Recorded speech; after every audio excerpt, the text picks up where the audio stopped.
ایک شخص نماز پڑھنے کی غرض سے صاف ستھرے کپڑے پہنے اور گھر سے مسجد کی طرف نماز پڑھنے کی غرض سے چل دیا۔ راستے میں جاتے ہوئے ایک گڈھا آیا اور نمازی کا پاؤں پھسلا تو وہ اس گڈھے میں گر گیا۔ گڈھے میں گرنے کے بعد اس کے سارے کپڑے خراب ہو چکے تھے۔ وہ آدمی وہاں سے اٹھا اور گھر کی طرف چل دیا۔ گھر جا کے کپڑے چینج کیے، صاف ستھرا لباس دوبارہ پہنا اور پھر گھر سے نکلا، پھر مسجد کی طرف چل پڑا۔ راستے میں جاتے ہوئے پھر وہ دوبارہ اسی گڈھے میں جا کر دوبارہ گر گیا۔ دوبارہ اس کے سارے کپڑے خراب ہو چکے تھے۔ وہ دوبارہ وہاں سے اٹھا اور گھر کی طرف چل دیا۔ گھر آیا، گھر پہنچا، کپڑے بدلے اور صاف ستھرا لباس پہنا، گھر سے باہر نکلا، پھر مسجد کی طرف جا رہا تھا۔ گھر سے باہر نکلا کہ اس کو ایک شخص ملا جس کے ہاتھ میں لالٹین تھا۔ وہ شخص اس نمازی کے آگے آگے چل دیا۔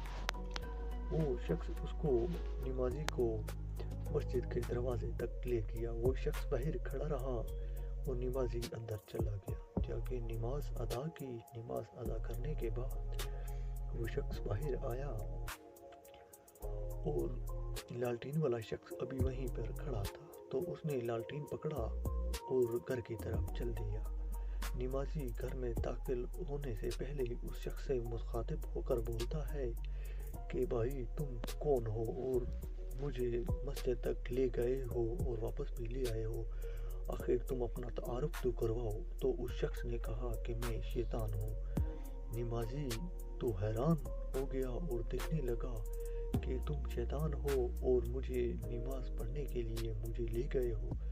اس نے بتایا کہ میں شیطان ہوں، لیکن جب تم ایک دفعہ گڈھے میں گرے تھے تو اللہ تعالیٰ نے آپ کے سارے گناہ معاف کر دیے تھے۔ تم دوبارہ اٹھے، گھر کی طرف گئے، پھر دوبارہ آئے تو دوبارہ جب گرے تو اس نے تمہارے سارے خاندان کے گناہ معاف کر دیے تھے۔ تیسری دفعہ تم پھر آئے، مجھے یہ خدشہ ہوا کہ کہیں اللہ تعالیٰ تمہارے سارے محلے کے گناہ نہ معاف فرما دے، تو اس لیے میں آیا، تمہیں مسجد تک لے گیا کہ تم اپنی عبادت کر سکو۔ تو پیارے اسلامی بہن بھائیوں، اس سے ہمیں یہ سبق ملتا ہے کہ نیکی کے کاموں میں رکاوٹیں بھی آئیں تو اسے گھبرانا نہیں چاہیے۔ نیک کاموں کے لیے بار بار چاہیں گے ثواب کی نیت سے تو اللہ تعالیٰ کی ذات آپ سے راضی ہوتی ہے۔ ماشاء اللہ، جزاک اللہ۔ سن کر خود بھی عمل کریں اور دوسروں کو بھی عمل کروائیں۔